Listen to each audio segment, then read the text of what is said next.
Ashamaa harka fuunee hordoftoota fi daawwattoota Oromiyaa Miidiyaa Neetwork nagaan keenya kabajaa fi jaalalaa bakka jirtanitti isin nagahu. Egaa kan daawwachaa jirtan yeroo har'aa keessatti labsii lagannaa guyyaa sadaffaatiif taasifamaa jiru guutuu Oromiyaa keessatti qeerroo Oromiyaatiin labsii labsameen taasifamaa jiru irratti ergaa gama keessaatii fi akkasumas bilbilaan nu qaqqabee qabannee isinii dhiyaannee jirra. Egaa isin keessummeessuutiin kan isin wajjiniin turu ani Haasiyaa Muhammadii akkasumas immoo Tasfaayee Aminaa gama gara ogeessa kaameraa fi kaameraatiin Farahaan Abdusalaam nu wajjiniin jira. Egaa haga dhuma sagantaa keenyaatti nu wajjiniin turan affeerraa keenyadha. Egaa Tasfaayee na dhageessa? Ayyee nagaa Asiyaa. Mee oolmaan Oromiyaa fi ergaan labsii lagannaa yeroo hammaa Oromiyaa keessa jiru irratti egaa uummata keenyaan hawaasa keenyaan maaltu jira kan jedhu kan ga'uuf deemaa jirru. Mee sibira maaltu jira? Galatoomii Asiyaa egaa akkuma beekamu labsiin lagannaa gabaa akkasumas karaa cufuun qeerroon Oromiyaa keessaa labsii kana labsee ture. Labsii kana otoo hin eegalin dura guyyaa sadiif uummanni keenya akka irratti qophaa'uuf ergaa karaa daddaatiin dabarsaa turre. Nunis gara OMN'tti qeerroon biyya keessaa as erganii dabarsaa turre. Egaa har'a guyyaa sadaffaadha. Erga labsiin lagannaa gabaa guutuu Oromiyaa keessatti eegale akkasumas karaa cufuun eegalee jira. Haa ta'u malee bakkeewwan tokko tokkotti poolisiin keessattuu liyyuu special force warreedhama yookaan humni addaa poolisii Oromiyaa milishaa gandaa waliin ta'uudhaan bakkee tokko tokkotti immoo raayyaa ittisa biyyaa waliin ta'uudhaan humnaan magaalonni tokko tokko iddootti banamanii jiru. Haa ta'u garuu magaalota baay'ee keessatti guutuu Oromiyaa keessatti jechuun haga danda'amutti labsiin lagannaa gabaa kun akkuma itti fufeetti jira. Milkaa'inaan hojiirra ooleera jechuun ni danda'ama. Haa ta'u akkuma nama jedhee bakkee tokko tokkotti garuu humnaan poolisiin akka bansiisaa jiru mana namaarra deemanii humnaan akka bansiisaa jiran bakka tokko tokkotti immoo ofuma isaanii humnoon nageenyaa kun dunkaana cabsuudhaan akka banaa jiran kaleessas dubbachaa turre. Har'as odeeffannoon yookaan ergaan Oromiyaa irraa nu qaqqabe kana fakkaata seera. Egaa mee Abdii gara ergaa hawaasa keenyaa yookiin immoo qeerroo irraa nu qaqqabetti otoo hin darbiin daawwattoota keenya yaadachiisuuf gama qeerrootiin labsiin labsameef sababa kan ta'ee fi akka qeerroon Oromiyaa dubbatanitti yoo ta'e egaa sababni guddaan uummanni Oromoo guutuun yeroo hammaa kana lola hadhooftuu mootummaa biltsiginnaatiin irratti labsame jalatti argamuu fi akkasumas immoo yeroo jiraachuu yookiin dhabamuu uummata Oromoo murteeffamuu keessa jiraachuu fi akkasumas ajjeechaa Hacaaluu Hundeessaatiin nu waraanuutiin onnee keenya dhiigsanii jiru. Gadda sanaan immoo osoo cabnee jirruuti qabsoo Oromoo keessatti urjiiwwan kan ta'an kan akka Jawaar Muhammad, Baqqala Garbaa fi hooggantoota siyaasa Oromoo biroo guuranii hidhuun kanaafi kan kana fakkaatan akkasumas immoo obboleessa keenya Hacaaluu ajjeesanii ka'anii isinumatu immoo ajjeese Oromoomatu ajjeese jechuudhaan quuba namatti qabuu fi marsaalee miidiyaa irratti akkasumas marsaalee miidiyaa kanneen qaban hundumaa fayyadamuutiin OMN cufuutiin waan adda addaa kana gochuutiin olaantummaa seeraa isaanii nutti agarsiisuuf jecha baay'ee hacuucamnee kan keessa jiraachuutu murtee kanatti nu geessee kan jedhudha. Qeerroon sababa kan inni dhiyeeffatu sababa kanaatiin gara labsiitti kan seename kana fakkaata. Sababni qeerroon kaa'u meegaa gama ergaatiin ergaa keessaan nu qaqqabee maal fa'i kan jennutti mee adeemna. Hayyee Asiyaa ta'uu gara ergaatti darbiin anillee waan tokko xiqqootti dabaluu kan barbaadu egaa ajjeefamuu artistii Hacaaluu Hundeessaatiin wal qabatee ta'eewwan gurguddaatu biyya sana keessatti ta'ee jalqaba akkuma Hacaaluun ajjeefameen tarkaanfiin itti aanee mootummaan fudhatee Jawaar fa'aa hidhuu ture. Hooggantoota paartilee siyaasaa obbo Baqqalaa Garbaa fa'aa, Hamzaa Booranaa booda immoo gaggeessitoota adda bilisummaa Oromoo akka Dr. Shuggut Galat, Mikaa'el Booran fi hedduu gama biraatiin aktivistoota ijoollee Oromoo reefu lafaa walbaan akka Shamsaddiin Xaafaa namoota hedduu hidhanii jiru. Kanuma wal qabatee immoo guyyuma sana keessatti ijaaf gurra Oromoo kan ta'e miidiyaa OMN cufanii jiru. Akkasumas gaazexeessitoonni hidhaman jiru. Gariin immoo eessa akka irrallee kan hin beekamne jira jechuudha.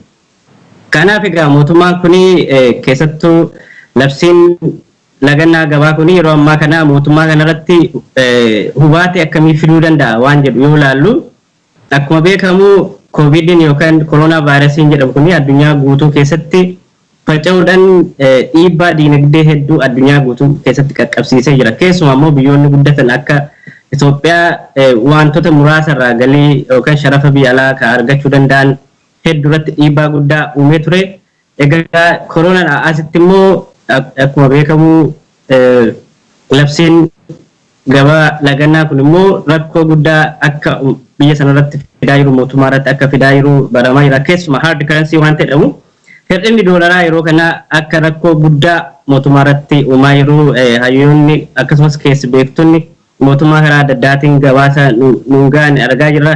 Egaa labsiin miidiyaaleen addunyaallee akkanatti jala bu'anii labsiin guyyaa muraasaaf kan itti fufu yoo ta'e mootummaan kun akka salphaattillee ammayyuu hundee hin qabu akka salphaatti miidhamuu akka danda'u labsiin kun guyyaa muraasa akka kanaatti fufnaan mootummaan kunillee kufuu akka danda'uu fi kanuma egaa kunillee akka hin uumamnee fi jibbaata gochaa jiru poolisii humna fayyadamaa jiru raayyaa ittisa biyyaa fayyadamaa jiru poolisii special oromiyaa force warra jedhaman poolisii oromiyaa humna addaa warra jedhama fayyadamanii dirqamaan uummanni akka dunkaana isaa banu taasisaa jiru waan ta'eef egaa gidduu gidduutti immoo odeeffannoon biraa daballee kanaaf nu ta'a garma ergaa hawaasa keenyarraa dhufee oromiyaa guuturraa yaada nu dhufaa jira ergaan uummatarraa nu dhufaa jira labsii gaggeessaa yeroo garma sanatti aadaa barbaachisa mee kan sirra yeroo jalqabu. Ayyega isatti osoo hin darbin dura tasfaayee gaaffiiwwan qeerroon Oromiyaa gaafatan keessaa hatattamaan akka deebi'uuf kan barbaadan yeroo gabaabaa keessatti barbaadamu keessaa Jawaar Mohaammed, Baqqala Garbaa fi Abdii Raggaasaa dabalatee hidhamtoonni siyaasaa hundumtuu haal duree tokko malee hatattamaan akka gadhiifamanii ajjechaan qeerroo fi hooggantoota qabsoo hidhuun mana namaa cabsanii seenuun saffisaan akka dhaabbatuu fi akkasumas humni addaa Oromiyaa poolisiin federaalaa fi qaamni mootummaa hidhatee Oromiyaa irratti bobba'uun uummata keenya shororkeessaa jiru hundi hatattamaan Oromiyaa gadhiisee moorasaatti deebi'uu akka qabuu fi Haacaaluu Hundeessaa nama uummata Oromootiif qaalii ta'e kana ajjeesame haal duree tokko malee dafame wanti kun abbaa nama sadaffaatiin qulqullaa'ee mootummaarraas haa ta'u waan hundumaarraa bilisa ta'een haqni kun argamuu qaba kanneen jedhanidha. Qeerroon Oromiyaa hatattamaan gaafatamuu qaba deebii argachuu qaba jechuudhaan labsiin kun kan labsame. Egaa ergaa gara keessaatiin nu qaqqabetti immoo dabarru gara Wallagga Lixaa magaalaa Najjootti humni kan mootummaa ganama kana jechuudhaan maqaan namoota dargaggoota sadii maqaan isaanii ammaaf adda hin baafamne daandii laga Alaltuu jedhamtu irratti rasaasatti dhukaasuudhaan balaa ulfaataa irra gahanii jiru. Ammaaf haala isaan keessa jiran beekuun hin danda'amne jechuudhaan gara keessaatiin nu ga'anii jiru. Magaalaa Gudarraa guyyaa sanbata duraa halkan qeerroon daandii cufaa osoo jiraniiti waraanni humna addaa Oromiyaatiin biyya waliin tahanii dhukaasa bananii akka aara imimmaanessullee fayyadamuudhaan bittinneessuun ijoollee muraasa immoo qabanii hiraarsaa jiru yookiin mana hidhaa keessatti hedduu dhamaasaa jiru kan jedhu kan nu qaqqabe. Magaalaa Asallaa keessatti immoo haalli magaalaa Asallaa keessa jiru baay'ee nama gaddisiisa. Magaalaa Asallaa keessatti lagannaan haala barbaadamuun hojiirrallee ooraa jira. Garuu humni tika mootummaa hammas humna isaa fayyadamaa akka jiru dhagaa kan dubbatamaa jiru. Si biroo maaltu jira? Kayyee galatoomee asii agaa gabaasti yookaan yaadni ergaan karaa OMN'tti nu dhufaa jiru guutuu Oromiyaa keessaa hedduudha kumaatamatti kan lakkaa'amu qeerroon biyyarraa nu ergaa jira. Haa ta'u egaa guutumaan guutuutti dabarsuu kan magaala hundaa dabarsuu illee yoo baannee keessaa darbinee maqaa waamna. Nabira kan jiru keessaa godina Baalee aanaa Agaarfaa magaala Abeentutti lagannaan gabaa guyyaa sadaffaaf akkuma itti fufetti jira. Kanuma wal qabachuudhaan namni Awwal Abduu fi Kamaal Abduu jedhaman biltsiginnaa waliin ta'uudhaan uummata doorsaa jiranii akka dhaabbattan hojii keessan kanarraa akka duubatti deebitanii mootummaan kun ni darba uummanni itti fufaa uummanni boru jiraata waan gochaa jirtan kanarraa of eeggadhu kan jedhaniin Awwal Abduu fi Kamaal Abdaa nama jedhamu magaalaa Abeentuu irraati. Gama biraatiin immoo Shawaa Ba'aa Aanaa Booset magaala Boolee irraa rakkoo cimaatu jira.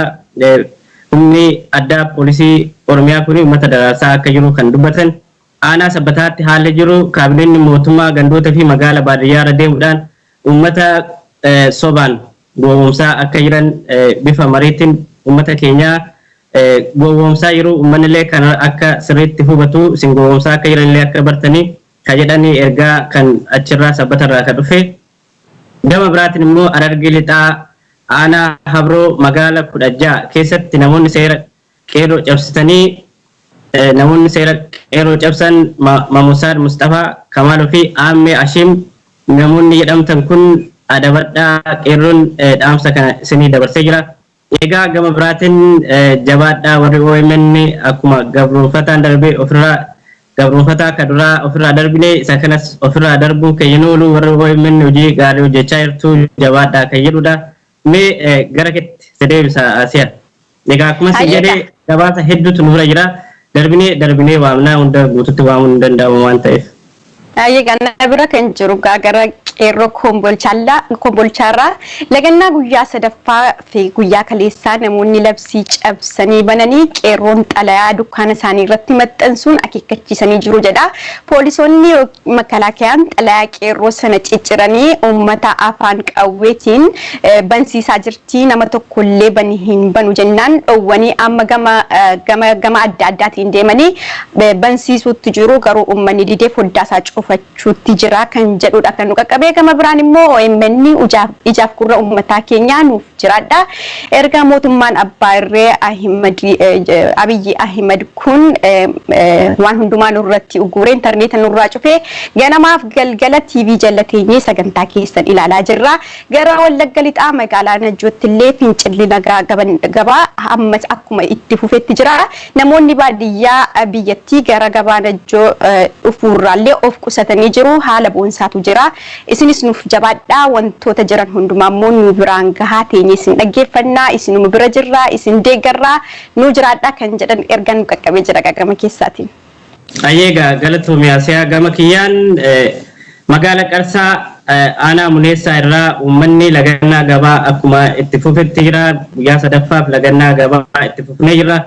Haa ta'u malee mootummaan uummata walitti buusuuf yaalii guddaa gochaa jira keessattuu sabaaf sablammoota walitti buusuudhaa fi kanaaf qeerroon kanarratti dammaqxanii akka hojjettanii sabaaf sablammoota walitti nu buusanii qeerrotu akkas godhe jedhanii shira nurratti gaggeessuuf deemaa jiru. Akkasumas amantaaf amantaa walitti buusuudhaaf shira gaggeessaa jiru waan ta'eef qeerroon dammaqinaan akka kana hordoftan kan jedhanidha. Gama biraatiin godina Baalee magaalaa Roobee yeroo ammaa uummanni magaalaa keenyaa hedduu haa galatooman lagannaan gabaa kun guyyaa sadaffaaf itti fufee jira.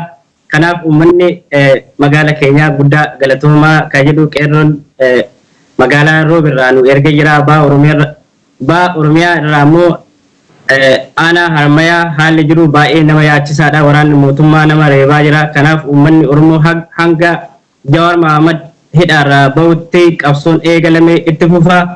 Haga guyyaa Jawaar mana hidhaatti bahutti manatti hin gallu uummanni Oromoo qeerroon manatti hin galinaa qabsoon keenya jabaatee finiinee itti fufuu qaba kan jedhan kan Harmayaarraa nu ergan. Akkasumas aanaa Gadab Asaasaa jalatti kan argamtu kolleejjii Ardayaataaf uummata naannoo ishee irratti diiniin yookaan itti gaafatamaan kolleejjii namni Jamaal Kadir jedhamu qeerroof hawaasa naannoo poolisii Oromiyaatiin qabsiisaa akka jiru. Kanaaf diiniin kolleejjii Ardayaataa gocha kanarraa akka illee of qusattu qeerroon ergaa dabarsee jira. Egaan Asiyaa egaa akkuma beekamu akkuma jalqaba irratti jennee qeerroon guutuu Oromiyaa keessatti gaafii gaafatu qaba. Karaa nagaatiin qabsoo eegalee jira. Warraaqsi guutuu Oromiyaa keessatti eegale kun guyyaa sadaffaa erga keessattuu gaafa ajjeefamuu Hacaaluutti wal qabatee warraaqsi guutuu Oromiyaa keessatti gaggeeffamaa ture.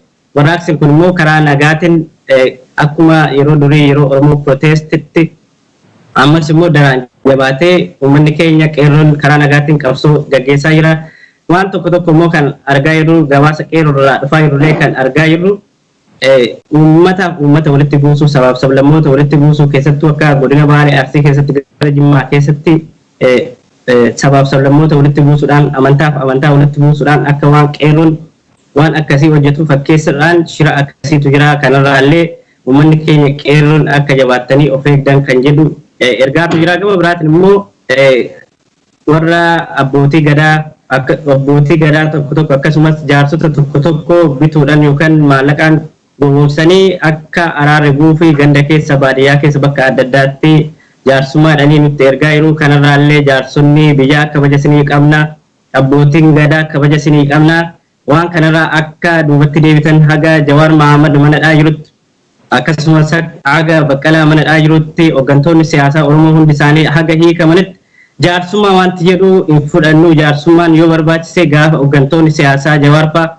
mana hidhaati baan isaa wajjin teessanii mari'attu iddoo Jawaar hin jirretti iddoo Baqqalaa hin jirretti iddoo hooggantoonni siyaasaa hin jirretti jaarsummaa hin fudhannu adaraa jaarsummaa keessan nutti hin fidinaa kan jedhan egaa ergaa biyya keessaa dhufaa jirudha Asiyaa. Gama kiyyaan illee kan jiru bulchiinsa magaalaa Burraayyuu keessatti waraanni mootummaa karaa gubbaa naanna'uudhaan uummanni tokkollee akka lagannaa gabaa hin geggeessineef shororkeessaa jiru.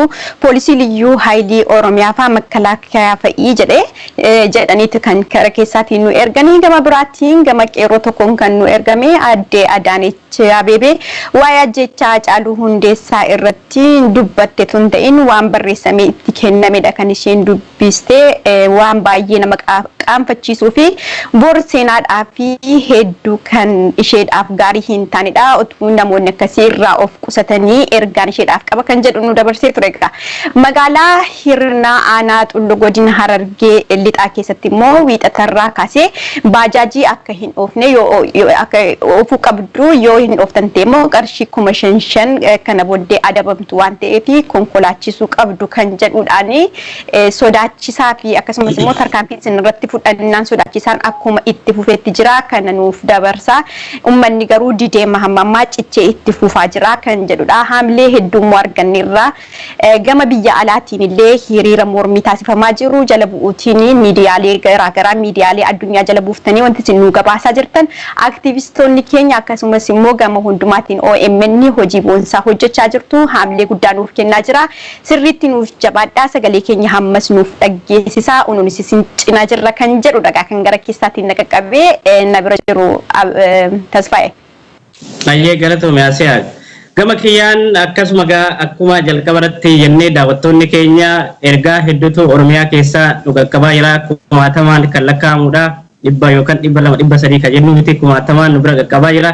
Ergaa keessan hunda qilleensarra oolchuu yoo dadhabnellee darbinee hojiirra gara keessanitti dabarsaa jira. Egaa qeerroon guutuu Oromiyaa irraa warraaqsarra jira. Magaalaa Naqamtee irraa ibsa qeerroon baase hordofuu magaalli keenya lagannaa gabaa haala gaariin hojiirra jira.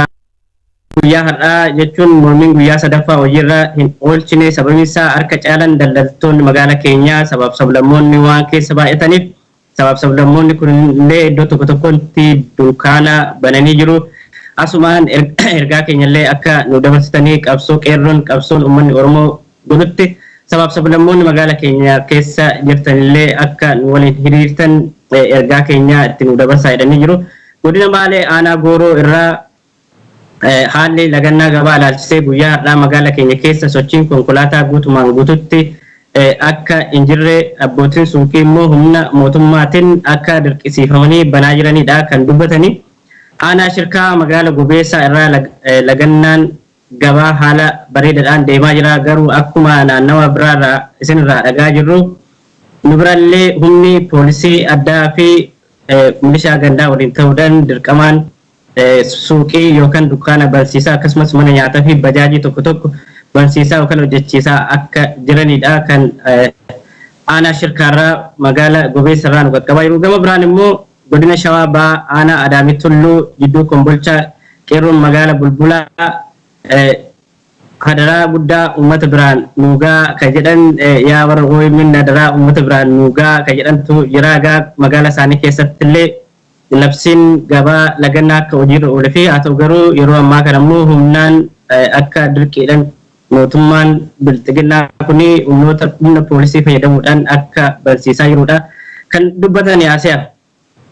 Yeega galatoomii abdii gama kiyyaan kan jiru ergaa keessaan naqaqqabeenii miidiyaa keessaniin hordofaa jirra OMN'n hordofaa jira keessattuu immoo gama biraatiin immoo kan hedduu nu aarsee nu gubaa jiru miidiyaalee mootummaa fi kan nafxanyootaa hundi duulama qaballeessii nurratti bobba'aa jiru kun hunduu kan ta'aa jiru immoo karoora warra nafxanyaatiin akka ta'e jala murree beeknee jirra uummata keenya illee beeksisaa jirra jabaadhaa itti fufaa hammasii qabsoo kanatti nuuf fufsiisa. kaayyoon jarri kana gochaa jiraniifis immoo Oromummaa mataa ol qabachuu jalqabe kana buruskanii sirna nafxanyaa jalatti deebisanii goobsuu barbaadaniitu garuu Oromoon akka guddina isaatii fi ulfina isaaf malu argatee qeesaarra nagaan akka hin jiraanne irratti murteessuu fi akkasumas wareegama qaalii kaleessa Oromoo kafaleen kan masaraa seenee murni nafxanyaa leellisuu jibba Oromoof qabulee haleellaa danda'amu hunda fudhachuutiin nurratti taasisaa jira. Labsii gabaa yeroo hammaa kana biyyattii keessatti deemaa jiruunillee humna qabu hundumaa fayyadamuutiin akka wanti sun fashalaa'u gochuudhaaf deemaa jira. Garuu nuti qeerroon haala fokkataa Oromoo irratti aggaamame kana callifnee kan ilaallu miti. Sirriitti morminee qabsoo keenya gara fuulduraatti deemaa jirra. Isinillee duukaa buutanii nu gabaasuu keessaniif guddaa galatoomaa kan jedhani. Gama biraatiin magaalaa Adaamaa keessa lagannaan gabaa haala gaariitiin deemaa hin jiru. Namoonni baay'een hojii adeemsisaa jiru. Namoonnis waluma keessa deemaa jiru. Kun immoo sababa humni addaa magaalaa keessa jiruu fi nafxanyaa fi fudhatanii humna addaatiin hedduu ummata shororkeessaa jiru. Sababa kanattiin wanti akkasii ta'aa jira. Garuu qabsoo keenya nuun ittuma fufaa jirra kan jedhudha. Magaalaa Dodolaarraa immoo magaalaan akkuma cufametti jira. Sodaachisuunis jira haa jiraatu iyyuu malee nuun garuu qabsoo keenya itti fufnee jirra. Hamma Jawaarii fi hooggantoonni siyaasaa keenya akkasumas immoo obboleessi keenya Hacaaluun kan jala ajjeefame haga haqa argatutti nuun duubatti deebi'aan jirru. Humna qabu hundumaa mootummaan fayyadamus borkufuun isaa hin dhafu. Uummanni immoo mo'achuun isaa hin dhafu gatiin ta'eef xiiqiin keenya akkuma jirutti jira. Oromiyaan deebitee kana booddee dirree waraanaas hin taatu. Oromiyaas dabarsinee kennaa hin jiru kan jedhudha. Magaalaa Kofoleerraa immoo lagannaa gabaa ilaalchisee humna tikaa qabaachuu bulchaan aanaa Kofolee uummata doorsisaa jira. Garuu hammas haa ta'u nunis akeekkachiisa laachaa fi jirra. Yoo of sirreesse uummata keessa jiraatu kana uummata keessa jiraataa jira. Uummata keessa jiraatu otuu kabajii isaaf wayya. Wanti kun itti fufinsaan akka isaan hin baafne kaadiroota bilisiginnaa keessa jiranii fi ammas irra deebi'uutiin waamicha obbolummaa keenya ni waamnaa fi yeroo hammaa keessatti yeroo Oromoon du'aa fi jireenya gidduu keessatti murteeffate kanatti nu bira hiriiruutiin qabsoo kana finiinsuu qabu malee yeroo kanatti mootummaadhaaf boraatiif gurraaf ija ta'anii humna ta'anii fi uummata doorsisuu hin qabanii uummata keessaa dhalatan uummata keessatti guddatan kana gochuu hin qaban kan jedhudha kan na bira jiru. Haalli Oromiyaa keessa jiru yeroo hammaatti lagannaan gabaarra jiru kana fakkaata. Qasi biroo maaltu jira abdi? Hayyeen Asiyaa gama biraatiin ajjeechaa hidhaa reebichi mootummaa bilisiginnaatiin nurra gahaa jiru amilee keenya nun cabsuu qabsoon eegalamte jabaattee itti fufti ka jedhan qeerroo ginciraa kan qaqqabe jira. Akkasumas ajjeechaan gooticha Oromoo artist Hacaaluu Hundeessaa ajjeechaa siyaasaa kan ta'e mootummaan ofii Hacaaluu ajjeesee akkasumas ofii awwaalee yeroo ammaa kana diraamaa akka irratti hojjechaa jiru argaa irraa dhagaa irraa keessumattuu ibsa aadde Adaanach Abeebee baaste iskiriptii yookaan kan barreeffamanillee otoo sirriitti hin dubbisin ibsa kennuu dhaqxee dura dubbisi yookaan kan sii barreeffame sanallee dura qo'achuu qabdaayyuu ture kan jedhan magaalaa wadaa irraa kan qaqqabe. Gama biraan qaama Hacaaluu ajjeesan malee kaayyoo Hacaaluu hin ajjeefne. Hacaaluun yeroo ammaa kumaatamaan uummata Oromoo keessa jira. Akkasumas Hacaaluun tokkoon laphee keenya keessa jira. Kaayyoo inni kun bakkaan geenya kan jedhan qeerroo gincirraa dhaamsi nu qaqqabee jira. Gama biraan akkuma kanallee nuti sirra deebinee gama adda addaatiin ergaa qeerroorraa nu qaqqabee kan dabarsaa turre karaa gara Finfinnee geessuu ammallee bakkee tokko tokkotti banaa jira. Qeerroon kallattiidhaan karaa gara Finfinnee deemuu akka cuftaniif kan jedhan sabbatarraa nu qaqqabee jira. Yeroo ammaa kana sabbanni humni mootummaatiin karaa poolisiitiin yeroo ammaa kana sabbanni banaa jirti. Haa ta'u malee dirqiidhaan uummanni bahee yookaan dukkaanni baname haa ta'uuti karaan gara Finfinnee deemu ammallee qeerroon haga Turboolotti sabbata haga Wolisootti qeerroon karaa cufuu qabaa. Gara Finfinneetti karaan geessu tokkollee banamuu hin qabu. Akkasumas kallattii biraarra kan jirtan karaa guddicha gara Finfinnee geessu akka cuftan kan jedhu gaa magaalaa sabbataarraa ergaan na qaqqabe. Gama biraatiin Asiyaa magaalaa Hirnaa keessatti gaa Harargee magaalaa Hirnaa keessatti sochiin eegalamee sochii eegalaa jedhanii dirqiidhaan uummata doorsisaa akka jiran akkasumas magaala Ciroo haalli magaala kanaa lagannaa magaala Ciroo keessatti immoo guyyaa sadaffaaf lagannaan gabaa akkuma itti fufetti akka jirudha kan nu himaa jiranii. Awwadaay guyyaa sadaffaaf guutumaan guututti cufaa ta'udha. Kaleessas kana guyyaa lammaffaaf cufaa ture Awwadaay. Egaa Awwadaay jechuun bakka giddugala daldala cimaa akka Harargee keessatti magaala beekamtuudha. Magaalli giddugala cimaa jimaa taate kun guyyaa sadaffaadhaaf guutumaan guututti cufaa akka taatedha kan dubbachaa jiranii. Gama biraan Dirredawaa guyyaa sadaffaaf lagannaan gabaa itti fuftee jirti. Qeerroo hidhuun garuu jabaatee jira kan jedhanidha. Asiyaa gara keetti kan jiru deebina. Hayyegaa gama kiyyaan kan jiru waamicha qeerroorraa dhihaatee hammas irra deebi'uudhaan yaadachiisuudhaa fi waamicha ilmaan Oromoo hidhattanii humna mootummaa keessa jirtanii fi yeroo keessa jirru kun Oromoof yeroo jiraachuu yookiin dhabamuuti wayita hamtuu kanatti saba keessan cina dhaabbadha.